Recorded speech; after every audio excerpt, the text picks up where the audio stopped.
Maayong gabi kaninyong tanan mga kaigsunan. Welcome sa lain na usab nato nga mensahe para sa atong midweek prayer meeting o karon maghisgot ta og panalangin o depende sa imong choices mga tunglo. Blessings or curses. Please open your Bibles in the book of Deuteronomy chapter 11, 26 up to 28. Behold, I set before you this day a blessing and a curse. A blessing, if ye obey the commandments of the Lord your God, which I command you this day.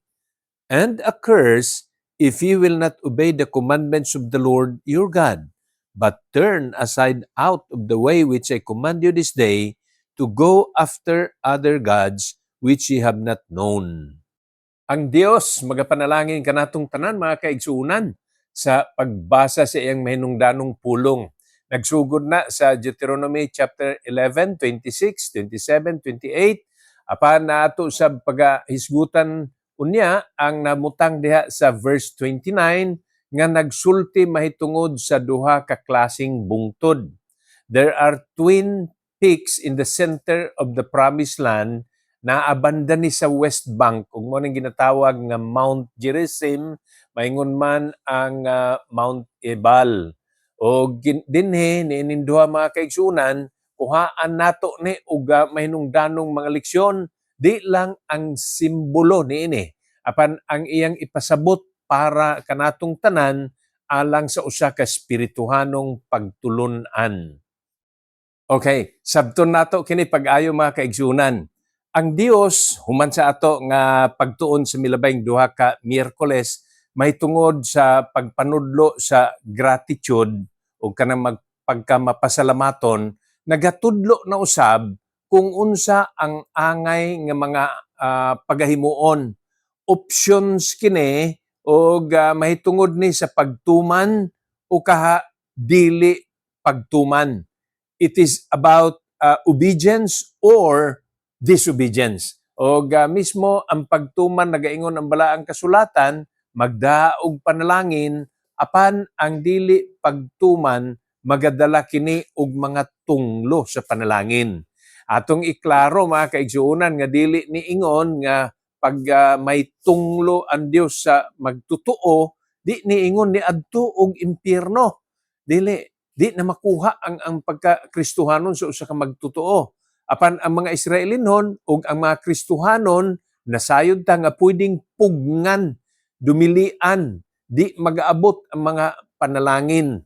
O niini, ato sa pagkatimanan, nga ang kaayo sa Ginoo magpadayon. The common goodness and the grace of God continues. But blessings from God are the result of being obedient. Busa duha ka butang, ang pagtuman magdala og panalangin, ang pagkamasinupakon magdala og mga tunglo sa panalangin. Now, I'll read verse 29. And it shall come to pass, when the Lord thy God hath brought thee in unto the land whither thou goest to possess, that thou shalt put the blessing upon Mount Gerizim, and the curse upon Mount Ebal. Akong balikon mga kaigsuunan. Diha sa West Bank, nani sa yutang saad, na ay duha ka bungtod, twin peaks nga ingon. Ang usa niini mao nang gintawag Mount Gerizim ug mao ni ang timailhan kun simbolo mahitungod kini sa mga panalangin.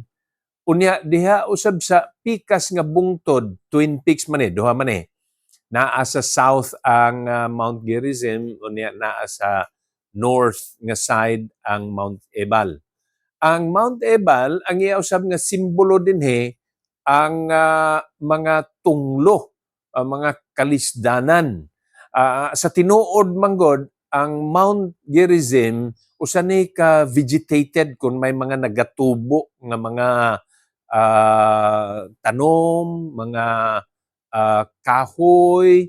Apan ang Mount Ebal, kuan ni siya, kanang desert o rocky, sandy, Unya dili gyud ingon nga ginatubuan og daghang mga tanom. Nga na ang gawas mo na makita ni daan, literal nga itsura sa duha ka bungtod ang mas maayo ning usa. It is lush, it is green, it is filled with vegetation, Mount Gerizim. Apan ang Mount Ebal, naa diha ang pagka-arid niya.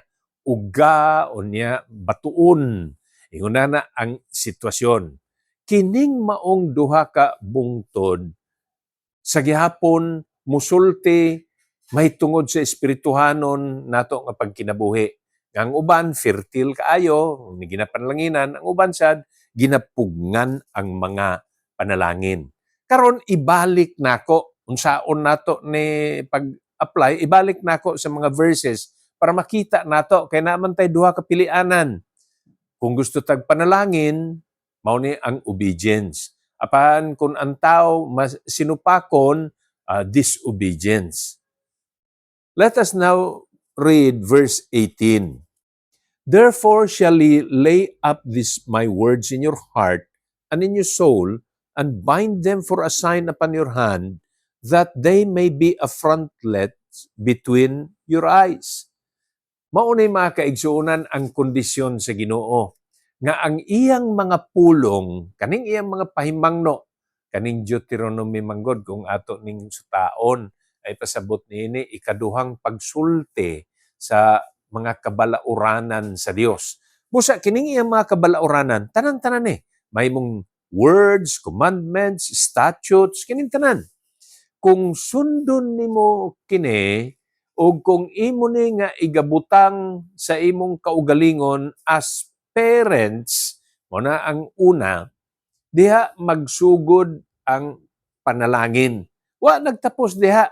But first, in verse 18, it was emphasized nga sa mga katawhan sa Israel, binas mga ginikanan, gitudluan, gipahimangnuan, gipahinumduman sila nga ila gyud ni nga tan og batunan kining maong mapulong. Di mawa sa atong inadlaw-adlaw pagkinabuhi ang pulong sa Dios, ang Biblia. Di gyud ni angay mawala. Nan, tungod kay wa nagtapos dihang iyang kondisyones, ang sunod ngadto sad sa mga anak. Verse 19. And ye shall teach them your children, speaking of them when thou sittest in thine house, and when thou walkest by the way, when thou liest down, and when thou risest up, and thou shalt write them upon the doorposts of thine house, and upon thy gates. Kining mao mga verses 19 and then 20, usasad ni sa kabilinggan sa kada ginikanan. Human nga mismo siya magtipig sa pulong sa Ginoo sa iyang kaugalingon, iya po ning igatudlo sa iyang mga anak. Bulahan kaayo ang pamilya diin adunay ginikanan nga nagatudlo sa pulong sa Ginoo. Kung mawa manggod ni mga kaigsuunan, maproblema ang atong panimalay. Dili man kalikayan inyong hisgutan ang dagan sa inyong negosyo, dili man dautan nga inyong hisgutan ang dagan sa ekonomiya sa Pilipinas.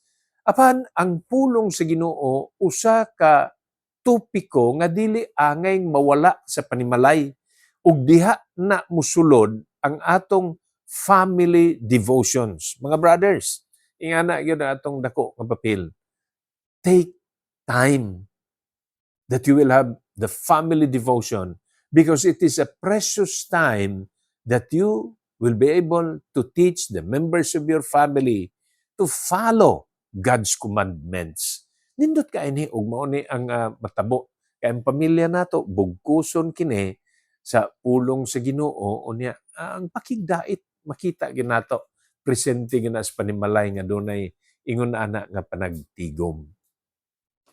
Verse 21, mao ni ang usa ka resulta, that your days may be multiplied and the days of your children in the land which the Lord sware unto your fathers to give them, as the days of heaven upon the earth. Mao ni ang mahimo dayon nga immediate result. naa ang paglugway sa kinabuhi, naa ang kalinaw sa pagpuyo. Diin ginatudlo ang pulong sa Ginoo o gina-apply ni, basta ginagamit lang ng kamaturan. Moresulta na sa pakigdait. Moresulta na sa pagsinabtanay. Ingon na yung ginasulti sa pulong sa Ginoo. Pero ang plano sa Ginoo, mga kaigsuunan, wala nagtapos. Wala diha nahuman. Gusto sa Ginoo nga individual naa. Gusto sa Ginoo nga apil ang mga miyembro sa panimalay. Maapil ka na. Apan ang Dios dili concerned lang para ni ana. Gusto niya mohimo mas lapad on the national scope. Gusto pagyud sa Ginoo nga kana mapaabot. Tanawa ang sunod nga verse. Verse 22 and 23. For if ye shall diligently keep all these commandments which I command you to do them, to love the Lord your God, to walk in all His ways, and to cleave unto Him, then will the Lord drive out all these nations from before you, and ye shall possess greater nations and mightier than yourselves. Ang promesa, mga kaigsuunan sa Ginoo, di lang individual nga blessing. Ang promesa sa Ginoo, apil na ang pamilya. Ug ang plano sa Ginoo, buot sab niya nga maapil, bisan ang nasud. Ay kanindot ko ingon nana, no? Kung naay pipila ka mga pamilya nga mabulahan, malipayon ba ta? Pero ay maayo kung ang tibuok nasud ingana gyud. So if a nation follows the commandment of the Lord, mauni ang promesa sa Ginoo nga kining maong nasod, di lang isa, di lang pipila ka mga tao, mga pamilya sad, apan di lang po mga pipila ka pamilya. Gusto sab sa Ginoo o ang iyang plano nga tibuok nasod gyud. So on the national scope, gusto sa Ginoo nga makita ang bunga sa pagkamatinumanon. Kining duha ka butang nga gihisgutan dinhi nga matawag nato option. Karon naa sa verse 26 na kita. Nga nagaingon, I set to you today, this day, ingon pa, duha ni kapilianan, a blessing and a curse.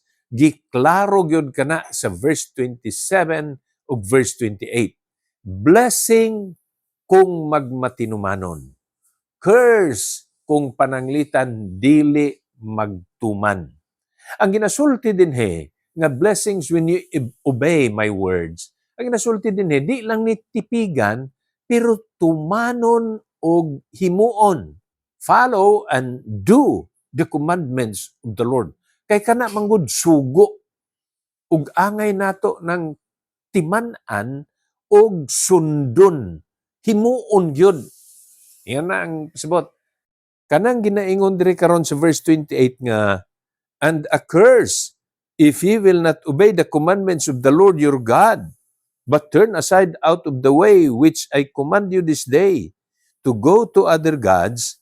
Ang ipasabot niya na mga kaigsuunan, nga ang sala sa pagsupak sa kasuguan, ug ang sala sa paghimo ug unsay maayo, double ang natabo dinhi. This is now disobedience. It means breaking the law. Imong gisupak ang ginasulti sa Ginoo. Unya ang ikaduha, wa nimo himua unsay husto.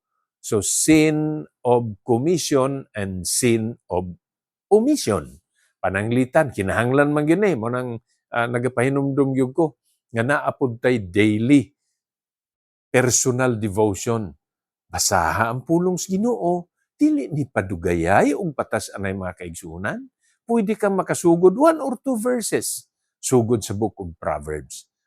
O napay daghang makuhaan. Pero mao ni ang pagsugod. Unya dayon imong pamalandungan sa pasabot anang mga verses. Dayon imong sundon og unsay gisulti diha. Mao ni ang sugo. Nan karon kundi nimo ni himuon, ang nahimo nimo sin of omission. You have omitted the things that you should have been doing and that is considered sin of omission. Mao ni ang ingon nga tunglo kung pananglitan naa ang pagsupak sa balaod, tunglo kung pananglitan naa ang di paghimo sa husto. Okay, mubalik ko sa 24 and 25. Duha ka na nahabilin nga mga verses. Sa verse 24, nagisgot diha og territory. And what is that for us? Pwede ni nga atong mga propiedad, pwede ni nga sphere of our influence. Mga blessings man na, og pananglitan mo dako ang imong lugar nga maka-influence ka. Maka-influence ka sa imong grupo, kay karon na promote ka na, head teacher ka na, supervisor ka na ba sa inyong trabaho, manager na ba ikaw, general manager na ba ka, o proprietor na ba ikaw?